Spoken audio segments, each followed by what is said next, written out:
we look. Here's a great example of that. Dr. Stephen Meyer wrote a book called Signature in the Cell. He works for the Discovery Institute, which is essentially an apologetics factory, pitching the notion of intelligent design, and he wrote this book, which declares that inside our own genome, written in our own digital code, is a signature from God, a designer himself.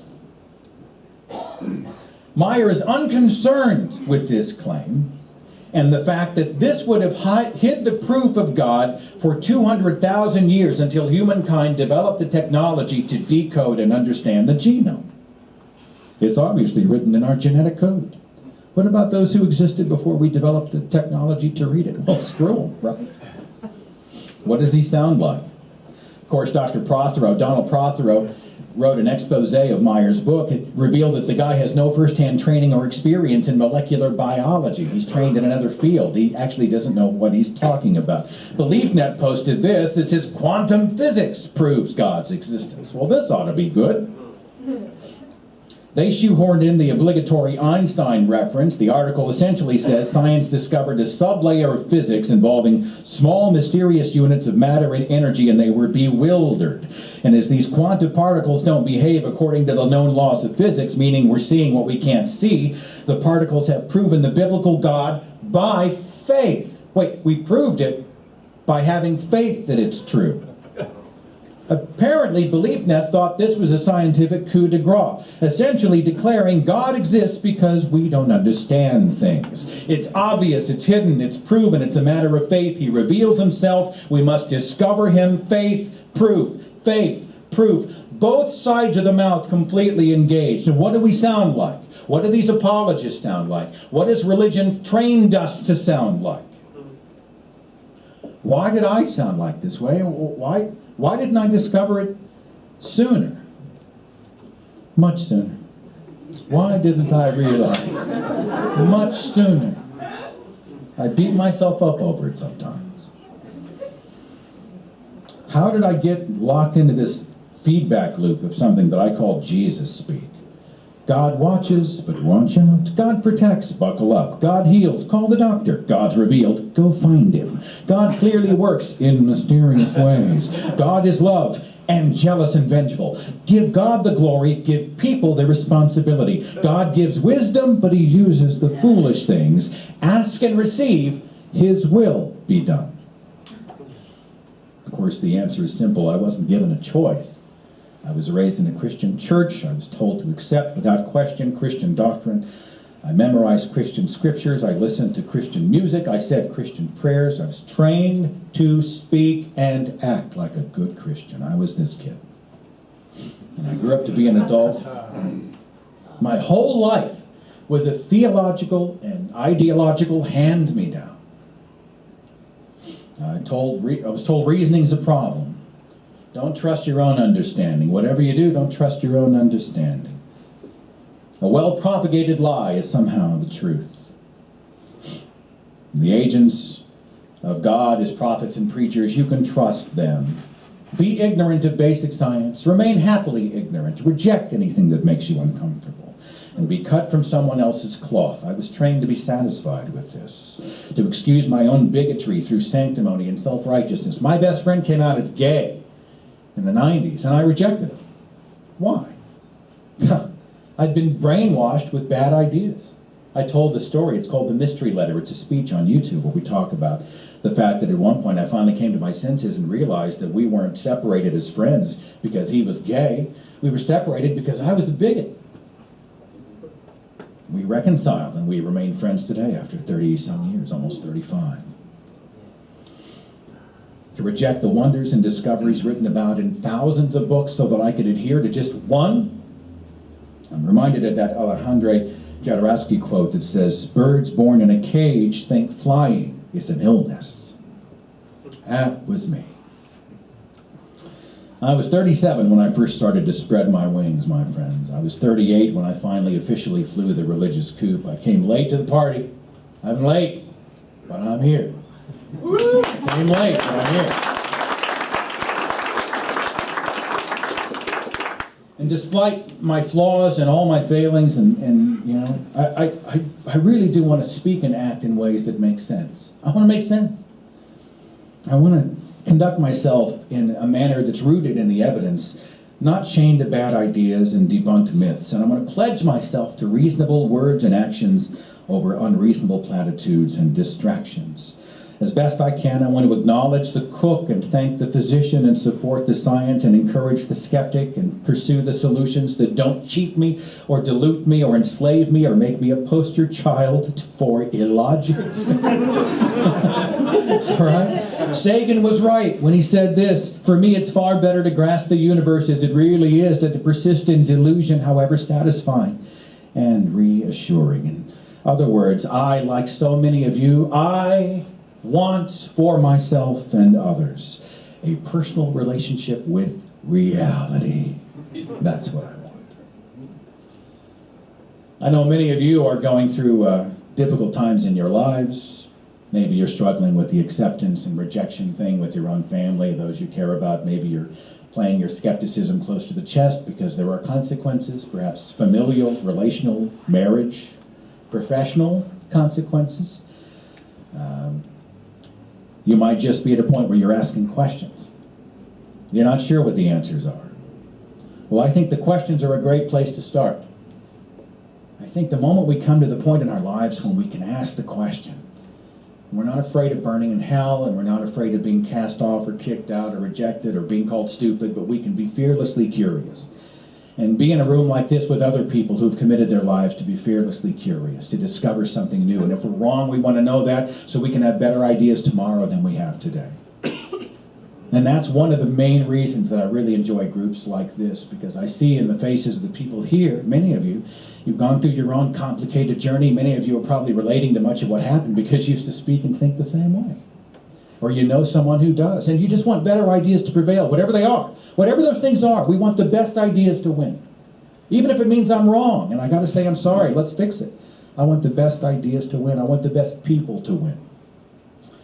And so I want to encourage all of you, whether you're playing the long game or you're already well out and everybody knows who you are and what you think, whether you are an out-and-out non-believer and religious skeptic, or whether you're just now kind of thinking, maybe I need to ask some more questions. Curiosity, friend, is your friend. Doubt can be your friend. Doubt can be a protective mechanism instead of against being taken advantage of. No one can emotionally blackmail you into being like them. There's no proof of any life beyond this life, and it's too short to waste in somebody else's shadow. Speak in your own voice. Know your own mind. If you don't know it, discover your own mind. Ask the questions. Whatever they say is sacred and beyond challenge, let's challenge that first. Whatever person they say is too sacred to be challenged, let's go challenge that person first. Let's commit ourselves to live a curious and honest life. And I think we can look at each other and find the support and encouragement that we need to do that. And that's my hope for all of you today. And thank you so much for having me out. It's been a real honor.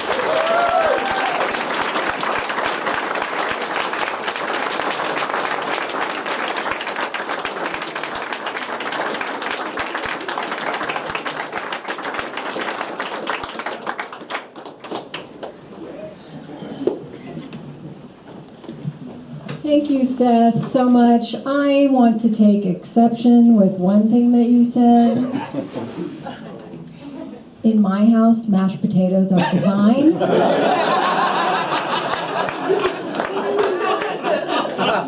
How dare you? Now, I just really want to thank Seth, and we're going to end with another song from Lacey. I want to tell you, I had not heard her until I went to the Women's March, and I was just so impressed by her energy and excitement and her just desire for us all to support social justice. And I came up and introduced myself afterward, and she was so gracious, and she gave me a CD. I've been listening to it. It's amazing. I messaged her on Facebook, and she replied almost immediately. I asked her to come and... It's because I have no life. I asked her to perform for our group. She said absolutely. She can correct me if I'm wrong, but I think she will do house parties, and if you're interested, just message her on Facebook if you would like her to perform. So once again, I would like to welcome Lacey Cruse.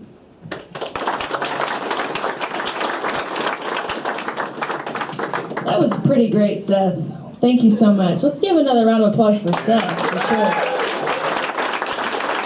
Funny, very informative. I mean, in one stands to reason. Yeah, I don't need that. You don't need that? No, Okay. Oh, yeah, you don't, because you've got that plugged in. Sorry. Yeah, I'm one of those that grew up in a church, so it was good to hear for sure.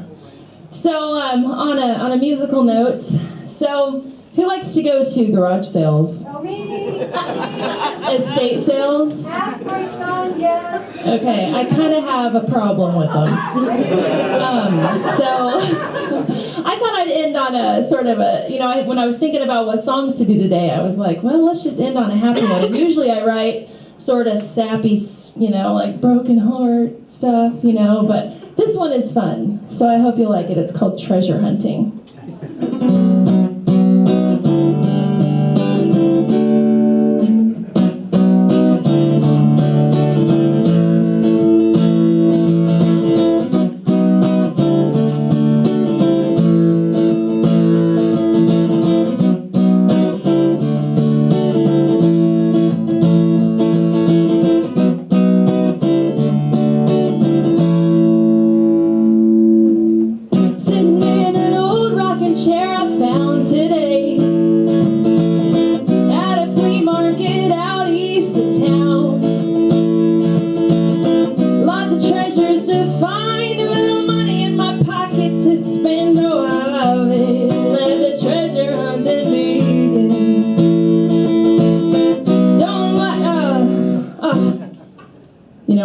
Sometimes you mess up.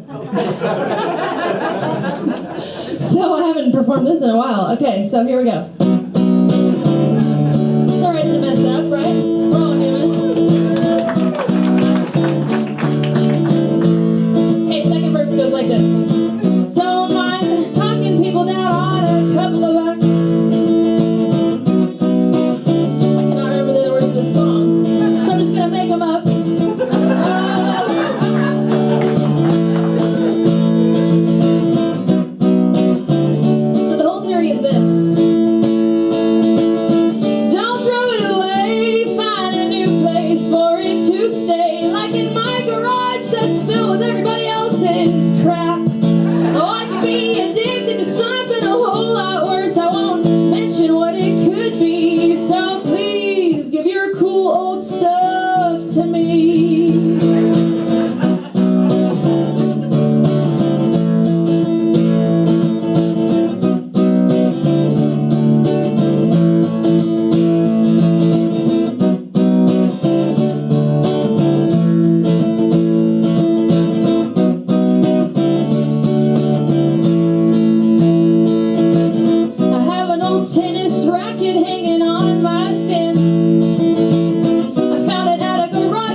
Vodka, oh, please give your cool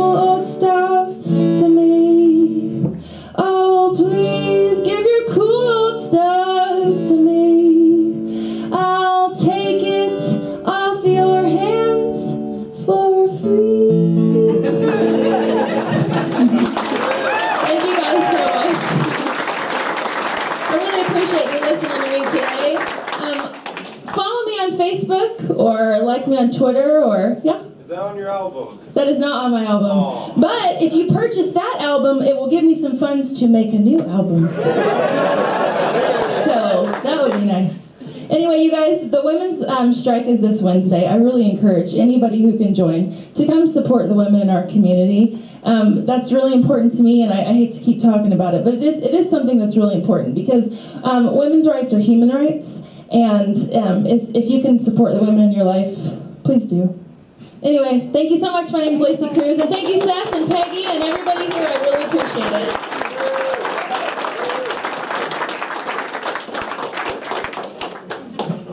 Okay, I just want to mention, before I forget, because there are a lot of new faces, we are a 501c3. We were granted that about 3 or 4 weeks ago. So if you need a receipt, if you made a donation, see Eric. He'll just say, who the heck is that Eric guy? Also, or you can write a check, and that's a great thing for us. We're really excited about that. We are also wanting to do a group photo. Seth wants to do a group photo. So if you want to be in it, I think we're going to scrunch up. I don't know what we're going to do. Can we filter maybe everybody who's seated, remain seated. All of you folks over here, let's see if we can walk you over here. We'll need someone, a volunteer who's for some reason is still, under the radar. Okay, someone's volunteered. To take a picture. If it's okay, I'd like to put it on social media, which means you will all be famous. So if you do not want your face on social media, do not be in the photos.